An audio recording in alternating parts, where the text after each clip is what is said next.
Les filles, on y va? Allez, c'est parti. Elles sont quatre candidates au Bikini Contest. Il s'agit d'une discipline qui entre dans le cadre du bodybuilding. Stéphanie est à sa 8e année de musculation. Elle a décidé d'en faire de la compétition. Tout un changement. Là maintenant, on est passé avec la compétition. Je suis maintenant un régime spécifique pour justement, soit au début c'était pour la prise de masse et maintenant c'est pour la sèche. Pour pouvoir sécher, pour pouvoir qu'on puisse voir les muscles. Qu'est-ce que tu recherches à travers ce sport, toi? Dépassement de soi. Sabrina en est à sa 2e participation. Elle s'est lancée en décembre 2024. L'idée de ce défi est aussi de montrer que le culturisme n'est pas qu'une affaire d'hommes. Il s'agit de la beauté du corps, la beauté du muscle. Et justement, si j'ai décidé de le faire, c'est pour montrer que le muscle n'était pas que masculin, le muscle est féminin aussi et qu'il suffit juste qu'il soit un peu plus gracieux. Donc voilà. Attention également au cliché, qui a dit que faire du culturisme enlève sa féminité? Certainement pas Laetitia. 6, 7, 8, Sur une scène, 9 et ta dernière.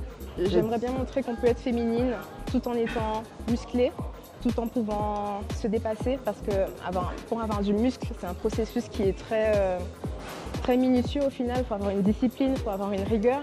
Et j'aimerais montrer qu'on peut être une femme, qu'on peut être musclée, qu'on peut être voilà, toutes ces choses associées et casser les clichés, on va dire. Tenez-vous bien, en septembre dernier, Nastia pesait 91 kilos. Pas à l'aise avec son corps, elle décide de changer d'alimentation et de faire du sport. En 7 mois, elle perd 23 kilos. Mieux, elle se permet même le luxe de participer au Bikini Contest. C'est vrai que je me sentais très mal physiquement. J'avais beaucoup de mal, ça faisait à peu près 10 ans que j'avais pris tout ce poids depuis la grossesse et j'avais beaucoup de mal à perdre et je n'y arrivais pas. Donc il y a eu un déclic, j'ai rencontré David, on a commencé le coaching et en fait je pense que ça s'est tellement bien passé qu'en étant disciplinée j'ai réussi à perdre et après on s'est lancé le défi effectivement de la compétition. Pour participer à ce niveau de compétition, cela demande de la volonté et surtout une grosse préparation. Là, on est à 1 mois de la compétition à peu près, hein, avec quelques jours, à 1 mois de la compétition. Donc là, on est vraiment dans le dur, surtout sur le côté alimentaire.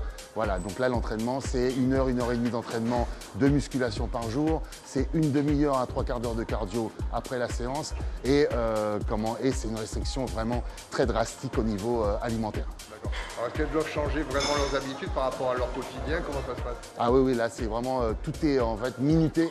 C'est-à-dire que du premier repas jusqu'au dernier repas, tout est minuté, on prend chaque repas à telle heure, on s'entraîne à un moment bien précis de la journée, tout est calculé comme ça.